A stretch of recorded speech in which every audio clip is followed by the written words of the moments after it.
Welcome everybody to the Tea with Ms McGill Show. Please hit the subscribe button. We had some subscribers this week. We want to thank April Beal, Lucas Peters, and Brian Colin. So be just like them. Hit the subscribe button right now. And before we get going on episode 53, a big happy birthday to the greatest hockey movie of the century, Youngblood. Came out January 31st, yesterday, 1986. So 37 years old. Think about it. Rob Lowe, Keanu Reeves, Patrick Swayze, all Rest young. in peace. Yeah, rest in peace. All young, probably at that time. I don't know, B-list actors, but Yeah. all became big shots in Hollywood. Yeah, that was one of the greatest hockey movies of all times. Just phenomenal. We could sit here probably and have an entire show where we're just quoting Youngblood. And I did talk to some people. I went to the Bantam game last night, Rapids Rock Ridge, and some people are on there. Hey, I like that Instagram post. By the way, if you're an Instagrammer, we did post about the birthday, but our Instagram numbers are low. So you're an Instagrammer, please subscribe. We need more subs. We need more followers. So give us a follow on Instagram. We'd appreciate that. But yeah, we put some stuff up, and like I said, there were guys commenting and smiling, and I love that movie. It was the greatest. And Good same stuff. thing, great lines. Good stuff. So, all right, here we go. Episode 53.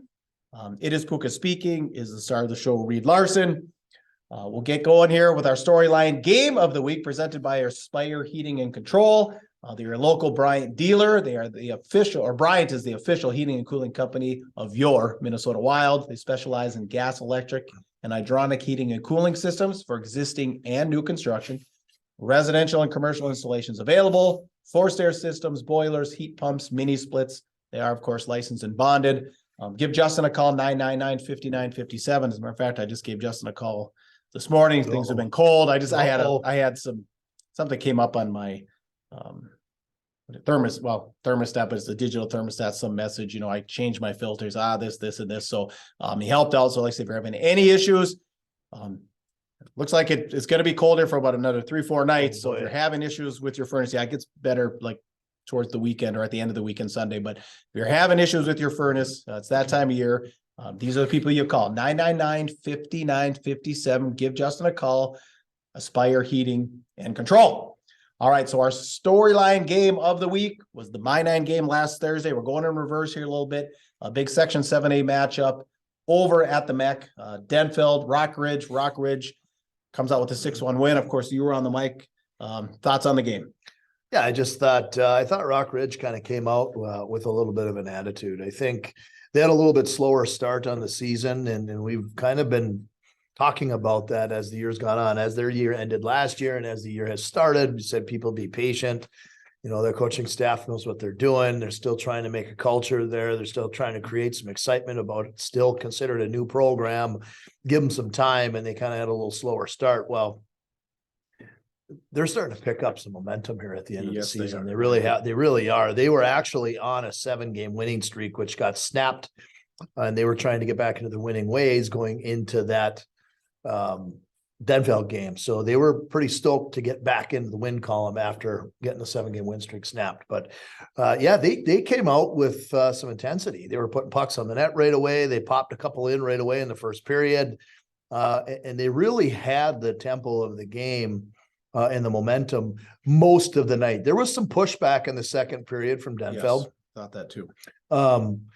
Andy Larson and company, usually the entire team of the Denfeld Hunters kind of revolves around that particular line, especially him. And if he's not having a great game, the team's not going to be doing very well. That's the bottom line. And he just kind of had a slower start. From what I heard, he was just coming back into the lineup after a couple of games where he had some bumps and bruises. So this is, I think, either his first game back or his second game back. And you could tell he wasn't ready right out of the gate. Second period, he was moving. Yeah. The team was moving. Right? Popped in the second. He did pop one. Yep. So he got things going there late, but it was, Bob and I were kind of joking about it. It's like he didn't come off the ice for very long when he did come off, and then he'd go sit there for 10 seconds, come back out for another minute and a half, and he got a lot of ice time that night. So coming to the end of the game, I'm sure he's pretty darn tired, especially missing a couple of games. But Rockridge just kept coming at him in waves. Their goaltender Rockford was doing just phenomenal. So just doing what he have done all year for those guys, and it just has looked, they look fantastic. They look like a number 3 seed team ready to come in and argue, hey, number 2 is ours. Right. So we'll talk a little bit more about that later as we get into the show. Actually, we can hit on that. So I was just looking. So it was 6-1 Rockridge victory, probably more of a 4-1. I mean, they got some late, but like I said, Dunfield played pretty hard. So but still a convincing win. Now, of course, Hibbing tied Denfeld earlier in the year. Hibbing beat Rockridge by 1 earlier in the year. So last week, Hibbing goes down Superior and loses 2-1. Mm-hmm. So obviously we're getting, like you had talked earlier this year about, as we get towards the end, I like more waiting on my wins and losses towards the end of the season. Rockridge had beat Superior 3-1 down Superior back in December. So it's 2 weeks from today. It's going to be on Valentine's Day over at the MEC. This Hibbing Rockridge matchup is really, it's going to feel like a playoff game. I think it's going to look like a playoff game. Of course, it's the rematch from the quarterfinal game last year. Yeah, and it's always the game that they play the last game or the second to last game of the year. They always wait until February, the Tuesday of the last week of February, the day before they do the CD meeting, which is on Wednesday. It's been like that ever since I coached there. It was like that before I got there. They always like to end the season with that one because usually, back in the old days, that was the winner of that game was usually the number 1 seed, and usually those 2 teams were going to meet again in a week and a half in the section finals. That's just the way it looked, and it was before Hermantown came back into it, and before Duluth Marshall was kind of in that section and pumping back and forth. But that is going to be quite the meeting, and of course, I'll be over in Hermantown that night with Grand Rapids versus Hermantown. But hopefully, you get a chance to watch that game in person. And see what that really is going to solidify who the number 2 seed is going to be there. Right. Yeah. Because Denfeld slid into number 3 with that win. Rockridge slipped into the number 3 spot with the win over Denfeld. Yeah. So I think really kind of looking at it, Rockridge has kind of went boom, boom, boom, boom all the way since the end of the season. You can take a peek at rankings if you want to. Here and there. I look at them. I don't hold a whole lot of stake in rankings, but there are some that make a little bit of sense. And there's arguments in the top 8 to 9 for Rockridge being rated number 8 right now in in Class A rankings in the state, and Hibbing being rated number 9. Right. Exactly. I can't argue that because of the way the season has gone. Yeah. Well, you have 12-5-1 Rockridge, 13-6-1 Hibbing Chisholm. Yeah. This is Carol Evans. Top 11 just came out on Monday, January 30th. So yeah, Rockridge is 8, Hibbing is 9. So like I said, this rematch, it's going to be a good one. So yeah, as I said, 2 weeks from today. And yeah, I hope to make that one in person, but that's going to be a big one for Section 7A seating. Well, we're going to promote that up and down and back and forth all the way here for the next couple. Well, and we had talked about this earlier in the year. You start consolidating schools and you lose rivalries. So the Virginia Evelyn rivalry obviously is gone. Now they're teammates. And Virginia and Hibbing had built up a nice rivalry over the last, 10, 15 years. And I had mentioned then, I wonder if that will continue. Well, I think a big game like this will help that, that rivalry continue and or a new rivalry, come together. And, like I said, that's what we need. We need some good local rivalries when we have, the section they're in different conferences now, but hey, they're all the IRC teams. Well, what builds rivalries is elimination games. So when you start to see this team is eliminating that team at the end of the year and you end somebody's season, that's how you get to hate the team that you're playing against. And it for so many years when I was coaching in Virginia, it was Evelyn because they hated us because for so many years in a row, it was Virginia ending their season in the quarterfinals, right? Okay. Yep. So that rivalry started, and there was a rivalry before I got there, like we said, with Hibbing and Virginia, because those 2 teams were meeting in the section finals, and one was going to the state tournament, and the other was getting eliminated. So that's where those rivalries come with elimination games. Sure. Okay. Yeah. So it's going to be a good one, and we'll have every bit of coverage here with the Ms McGill Show. So stay tuned. Anything else on that subject? No. All right, let's move on to our 7AA update, brought to you by the Rink Sports Bar and Grill. We pumped the gift card special back during the holidays, so get out there and use your gift card. Breakfast, lunch, dinner, full bar, full menu, Friday fish fry, daily specials, hockey themed establishment. Don't lose that dust card. That gift card. Wipe the dust off of it and get down to the Rink Sports Bar and Grill. 248-8582. You can order ahead by calling, or you can order online at the Rink Sports Bar and Grill.com. Give Michelle a call. She'll take good care of you. All right. Grand Rapids Thunderhawks down to Maple Grove on the road. Like I said, you mentioned a couple weeks ago, as we turned into the new year here in 2023, your schedule was certainly not getting any easier. As a matter of fact, it was ramping up to some of the best teams, rated teams in the state. Yeah, there's some teams that have had a little bit more front heavy schedules in the area for AA teams, and there's teams like us that are a little bit more heavy at the end when it comes to talent. And in the last 6 games of the season, you're playing teams that out of the 6 teams, 5 of them are ranked in the top 8. Yeah. Right. So it's interesting that, we're trying to ramp up and be ready. And you know what? That's what we're looking for is trying to be ready come playoff, February playoff time we might dump a game or 2 here, but we might have some very valuable lessons learned and things that are going to prepare us for those section playoff games. But yeah, the trip down to Maple Grove, and this is kind of, it doesn't always happen this way when you're a AA team up north, where you make a 3-hour trip down and then boom, play the game and turn around and come back. Usually it's a swing. Right. Usually you're going down like this coming weekend. We'll talk about the preview game. We're going down again. This will be the 3rd weekend in a row that we're making a trip to the cities.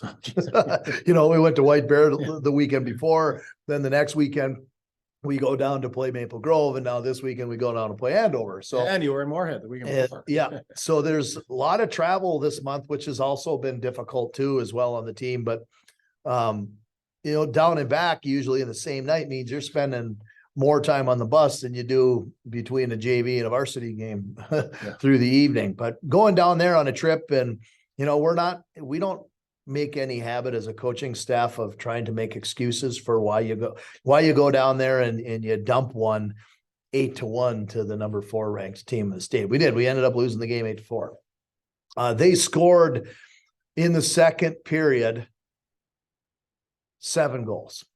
Oh, wow. Yeah. Okay. Yeah. Holy. We scored 1 in the second period, but there were 8 goals total that were scored in that period. They scored 1 goal in the first period. We went in between periods. We went into the locker room down 1-0, still nothing hurt. We were just fine. They scored on the power play, whatever. We were still ready to rock and roll. We're going, come back out there. Good spot to be in, really. Yeah. On the road, We're fine. Yeah. We're still close. Well, they pop one in on the power play. They pop another one in. They pop another one in, and then we pop one to make it 4-1. It's like, okay, well, we're still swimming. We might be sinking a little bit. And then the wheels fell off. They popped a few more. Well, you get into the third period and it's 8-1. It's running time. Yeah. Oh. So it clicks down in 17 minutes pretty quick, but actually we kind of dialed a few things in the third period that weren't so bad. Okay. So we were able to figure a couple of things out, but 7 goals in that second period was like, holy cow. Yeah. But like I said, as a coach, we try not to make a whole lot of excuses about but we went down there with kind of a depleted roster. Our captain was out with a concussion. We had a couple of guys out that were sick, including our goaltender. Miles was out. He's played every game except one. Ryan Kerr played 1 game earlier this year against Duluth Marshall, who is not necessarily the level of talent that we just saw. And now you're taking a sophomore who's literally only played 2 games and putting in front of the number 4 team ranked in the state. Sure. So he's got some big shoes to fill, number 1. And number 2, it's like you're throwing in the lion's den, and he was ready for the challenge. He wanted to go out there and do that, but it's a tough situation to put a sophomore in. And that's kind of the way we're looking. And, you're not blaming anything on our goaltender. He played and he did his job and he tried to do his job the best he can. We needed to do a better job as a team and support as well too. But it's tough going into with a depleted roster into Maple Grove when you're playing number 4 in the state. Sure. So we came out of there with our tails between our legs thinking, oh gosh, what the heck just happened to us? We went down here and just got absolutely pistol whipped when we went down there. So we were able to regroup, come back, have a Saturday off where we didn't have anything, which is kind of nice for the guys. Yep. And then regroup. And now we don't have another game now here until Friday. So played last Friday. The next game is a week later, which is kind of setting us up for the preview for this week. Yeah. Big one coming up here for you. Okay. Last week we mentioned a tweet that went out from the Cloquet hockey program where it depicted that Cloquet was going to move now from AA down to single A. And now we've got some other news along those same lines where it looks like Rock Ridge and Denfeld have decided to opt up to 7AA. And we had talked a little bit about that. You talked about that last week just a little bit, where you said, hey, it's time. Basically, Well, time I called to, them out. what, or get out of the pot. It's time. I called them out, didn't I? Yeah, you did. And it's kind of funny because I actually got a text message from Coach Colby the next morning. Actually, it was late that night after you'd already posted the show, and Coach Colby texts me later that night and he says, boy, you were fired up on the show. You remember you said that? I said you were fired up. Holy cow, Coach Larson's fired up tonight. He texts me later and says, well, you're fired up. Well, because I called him out. And he knew I was calling him out because I can poke the bear with those guys. And he's basically just crap or get off the pot. Just do it. Shut up and do it. Quit talking about it. Be about it. Well, they did it. They went in the next morning. He called me that night right after the show, after he had watched it, and said, tomorrow morning, our head coach, Ben Johnson's going in to meet to talk about this opting up, to put the paperwork in, and bang, Thursday, I heard it before the game that I was calling on my 9 that they were putting in for it. Yeah. So they're going up. Yeah. And then it's interesting because I went down just before the game to talk with Denfeld too, before the game started, and I see Coach Jago. And if you know Coach Jago at all, the guy is absolutely intense. And he's hilarious. Oh, really? He's just funny about it too. Like he's got the intense part down. He just basically said, we are going AA too. We're going. We're sick and tired of having to play this team and that team and expecting those to make us better games. We want to play the teams that are AA teams. We want to force ourselves to get better every single year in order to compete. If we have to play and beat Hermantown to go to the state tournament, then darn it, we should have to beat Grand Rapids or Andover. It's the same thing, or Duluth East. Yeah. What's the difference? They're two and the same. So it doesn't do any good for us to stay down because staying down a class isn't like you're playing any lesser competition to go to the state tournament. Well, for sure. So you might as well play up a level or a class. And that forces people onto your schedule. Now you don't have to carry some of these other teams that you're ripping 8-0 or 9-0 just because they're in your section. Get out of that section, move up, play the next level, and play better teams that are going to force you to be better. Absolutely. Yeah. So it was a good conversation, and they had said they were putting in to do it too. Now, whether they did or not, I don't know, but I know for sure Rock Ridge put in for it. Yeah. I had heard that it was Rock Ridge and Denfeld. So let's assume it is. So we've got 2 moving up, 1 moving down. So obviously that's going to eliminate someone probably on the southern tier is what we're thinking. Yeah. Any guesses? Would it be Blaine? I don't even know who really is the furthest south. If you look at it doesn't even matter which is really funny because you would think the purpose of what they do for resectioning, and now here I am, I'm calling out the state high school league. Here I go. What is there any method to your madness at all whatsoever as to putting people into sections? It's supposed to be, and it was 15 years ago when they started saying, we're going to try to make this more geographical. Okay, well, if you're trying to make it more geographical, then make sure that when teams do go in and out of the section, that it's the one that makes the most sense. Like, okay, this most southern team should go out because this is more of a northern section, right? But you watch, one of the more northern teams are going to end up getting bumped out of there, and Andover will stay in. Oh, you think so? Oh yeah. Andover's not moving out of there. If they bump any of those out, I would say the first 2 that are out are probably going to be Coon Rapids or Blaine. Okay. Yeah. That's what I was thinking, Blaine. Yeah. Which is unfortunate because it's like, well, whatever. I mean, fine, move whoever out and whatever you want. The only way that this turns into an all north section is if after 2 years now people can resection again or opt up again. Then now you saw that Rock Ridge went up, you saw that Denfeld went up.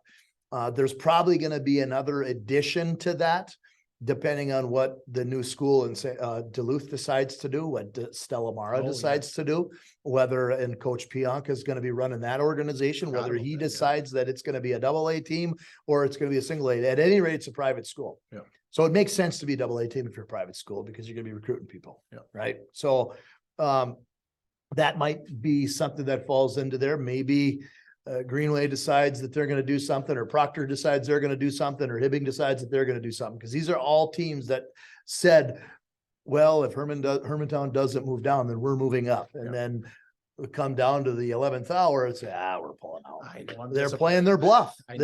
Well, Hermantown played your bluff, but Rock Ridge didn't fold their cards. They decided they were going to do it, and Denfeld decided they were going to do it too. I know. I'm disappointed because the idea of these other programs moving up was, like you just said, a true section, northern section. So you get Proctor, Hibbing, Greenway to do it. Yep. Well, then you're bumping out probably Andover, Coon, Blaine Anoka. for sure, Anoka even. Yep. And then if Hermantown were to remain single A, well, then they're playing Mora or Hinckley. Or Pine City. Go to the state tournament. Well, then in 2 years, they're probably thinking really hard, like, hey, what is this doing for us? What's this doing for us? It's going to force their arm. Would have forced their hand. Yeah.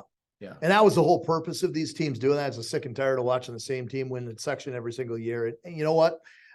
I can sit here and say this all day long, and then the Hermantown people can get mad at me for saying this, but I'll say this in defense for Hermantown. They're staying where they are because of where their school numbers are. I mean, they're if you're looking at their school population, they are a single A team. They are. Their school numbers. But so is Grand Rapids a single A team. If you're looking at their school numbers. Grand Rapids has always said, when they did this split from the day that it ever happened back in 1993, 94, when they first went to double A, single A, Grand Rapids has always said, we are going to play at the highest level. I don't care what our population is. We're going to play at the highest level. So you have to ask yourself, the population is there. Yes, you can play single A if you want to, but now look at what your program looks like. Like, what is your program doing? And the only reason why I make a comparison with Grand Rapids and Hermantown is because you would think that these programs are similar in size when you look at their youth hockey organization, except that they're not. Hermantown has more kids in their youth hockey association than Grand Rapids does. They do. Okay. Yeah, I don't know the numbers, but I know they have more teams at the youth level than Grand Rapids does. So there's more kids involved in that organization, and they play double A at the youth level. They have a double A Bantam team. Most years they have a double A and an A, and then they go to B. Rapids has a double A, and then they go to B. So usually, as of right now, Grand Rapids has a double A Bantam team and 2 B teams, a B1 and a B2. Their Pee-wees are double A. They have a B team and a B2 team, or 2 equal Bs. Sometimes they do differently every couple of years. They revisit that. But for most years that I've been in the area, I've looked at what youth hockey's been like in Hermantown. It's been, they got a double A Bantam team, they have an A Bantam team, they have a B team, and they have a B2 team. So you usually have at least one more team per level there right now. So it isn't so much about what your school population is. It's more about what is the population of your youth right now. So and they got a nice feeder system. And again, you can get as mad at me as you want to. I'm not saying that you should and you're chicken if you don't. That's not what I'm saying. I'm just saying it is what it is. There's a reason why people are saying these things, because at some point you want your kids to play at the highest level. Well, and that's what I've always said. I said, why is Hermantown playing at 2:00 in the afternoon for the state title game instead of in front of 5,000, 6,000, 7,000 fans, when they could be playing at 7 p.m. prime time in front of 20,000 fans? Well, I think it's a really good example. I think go back to the last time that those 2 teams we just talked about were in the state tournament. They both won the state championship the same year. Grand Rapids won the double A state championship in 2017, and Hermantown won the single A state championship in 2017. Now, if you go back in time and take a look at some of the scores, correct me if I'm wrong, but you can say this in the comments on here. I think Hermantown actually beat Grand Rapids in the regular season that year. I think they did. I kind of think they did too. Up here. I don't 100% know what the score was, but I think that I was coaching in Virginia at the time. But I just think, well, those 2 teams are your 2 state champions, and it could have been those 2 teams playing off to go to the state tournament. Just saying. Well, and Roseau's another one that's always opted up too.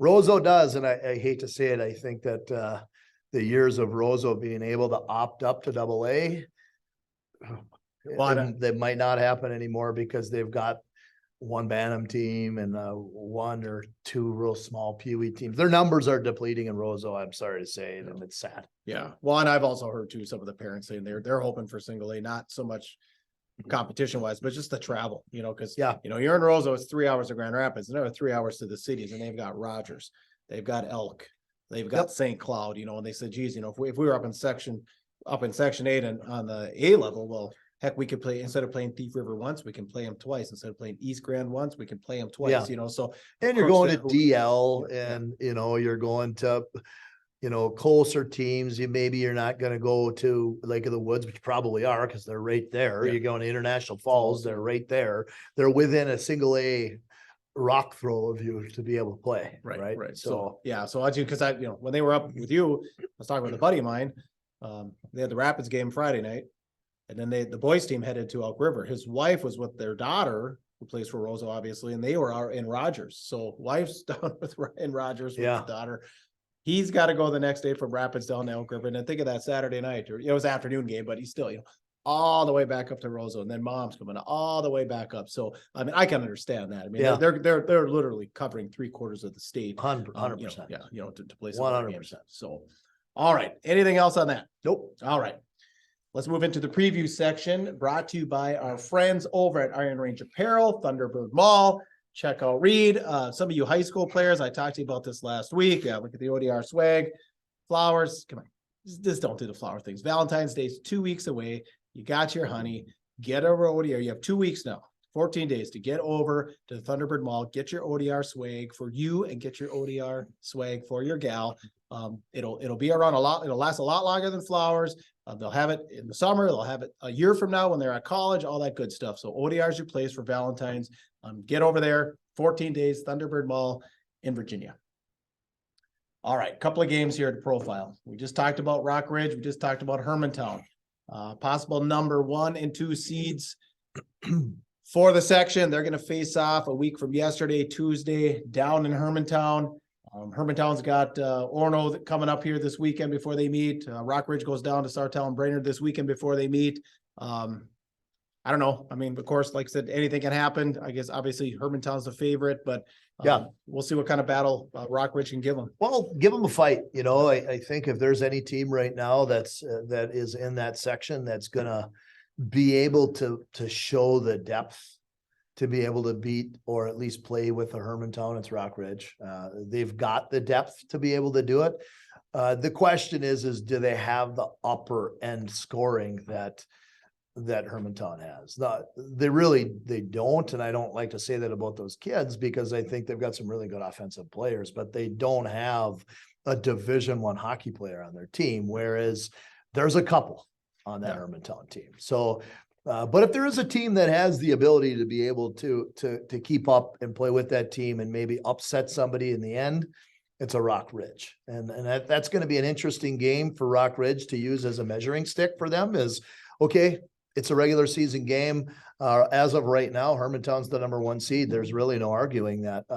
We're looking at the number 2. And if we can put up a fight on the 7th and then the next week knock off Hibbing, we're the number 2. And then we give ourselves a chance to play them again. And we learn more about ourselves and we learn more about Hermantown so that we get a chance to play them in the finals. That's got to be what they're thinking. Just think if they beat Hermantown, but lose to Hibbing, what does that make things interesting? Yeah. See, it's just like a complete debacle. It's like that's going to be a long seating meeting. Well, yeah. I mean, you could sit there and the only way that the seating meeting would go if you had that whole big mess would be, you know what? Hermantown plays a complete AA schedule. They beat a lot of teams, have been rated number 2 all year. They get to number 1. I mean, there's no arguing that. Sure. They're going to get it regardless of somebody upsets them right now for 1 game in the section. I don't think you can argue anybody else getting it.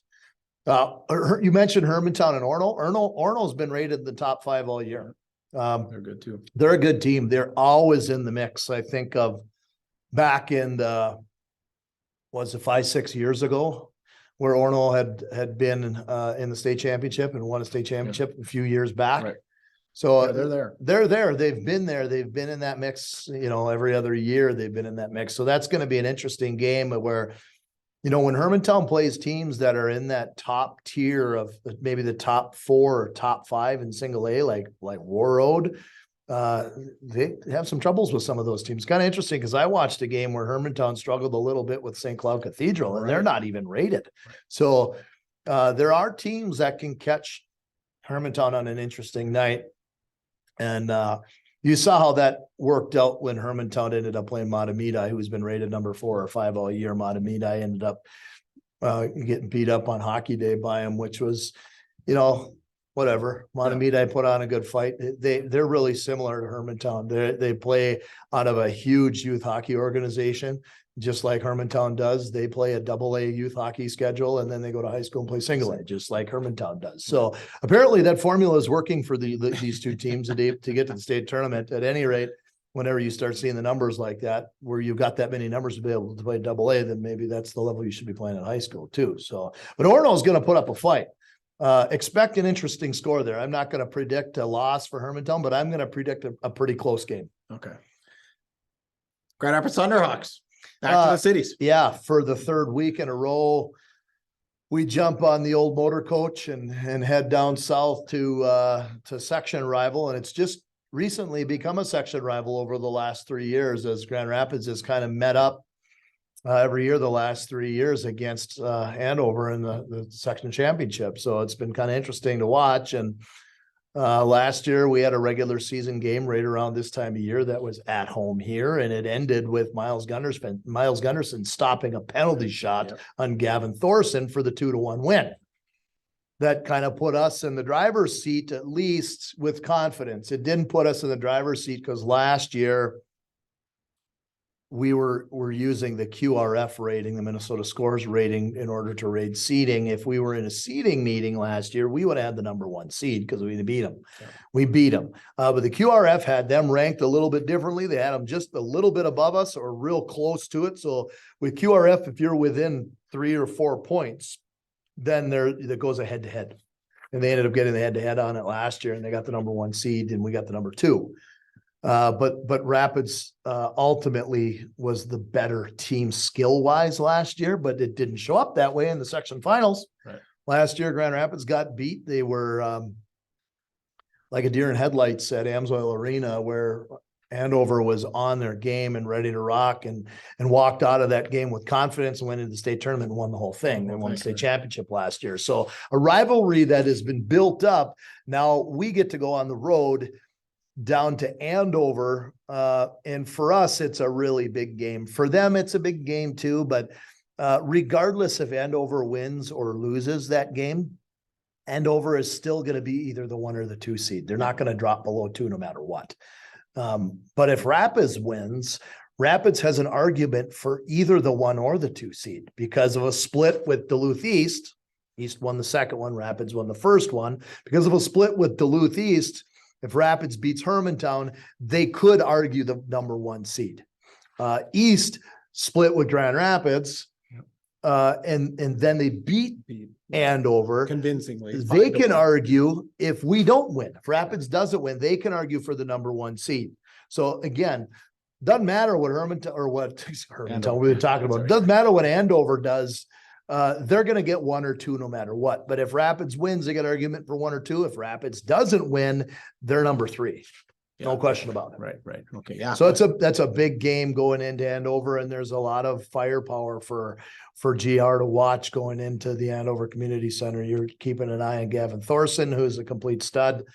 You're keeping an eye on Cooper Conway, Caden Casey, Tristan May, and a couple other studs that they got on their team that were on that state championship team last year that know how to win. So Rapids is going in there with a healthy starting goalie now. Miles Gunderson ready to go between the pipes again. He needs to be on his game and ready to roll, which I think he's going to be. And we need to take advantage of where Hermantown. I keep saying that. We need to take advantage of where Andover is not as good as Grand Rapids. Grand Rapids is good on the back end defensively, where Andover is not as good on the back end. They don't have as many guys as Grand Rapids does. Grand Rapids has 4 real top end defensemen back there, where Andover really only has 2 high end defensemen, and one of them might be out with an injury. Oh, geez. So really what Andover has is a first line. Their second and third line are really similar to our second and third line.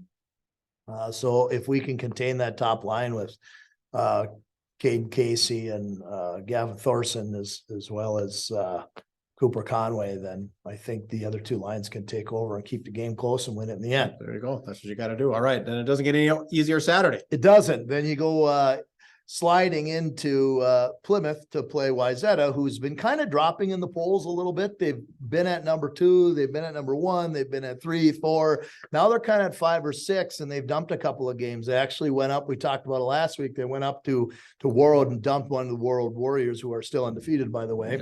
Yeah. And they've lost a couple of close games to some pretty good and talented teams.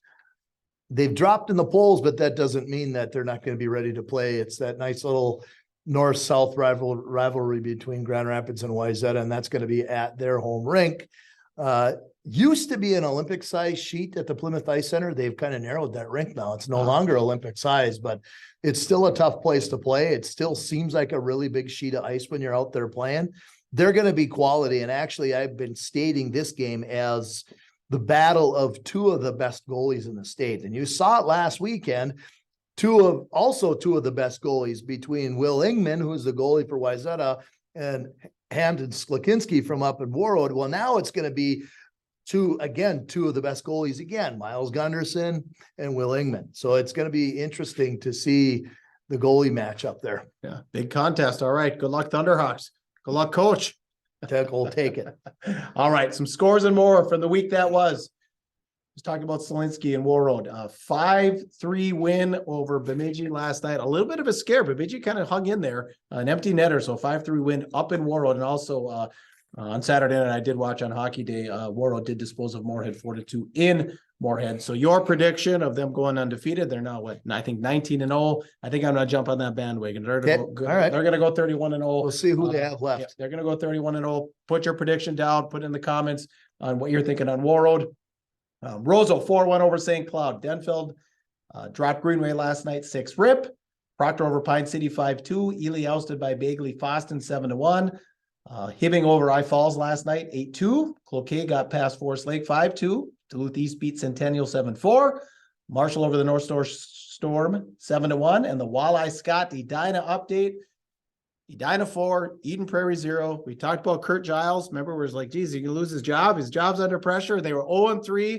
They only have 4 losses on the year. They're 13-4. They're number 2 rated now. Number They've 2. been climbing all year. Now they're number 2. Right back in it. Yep. Right back in the thick of things.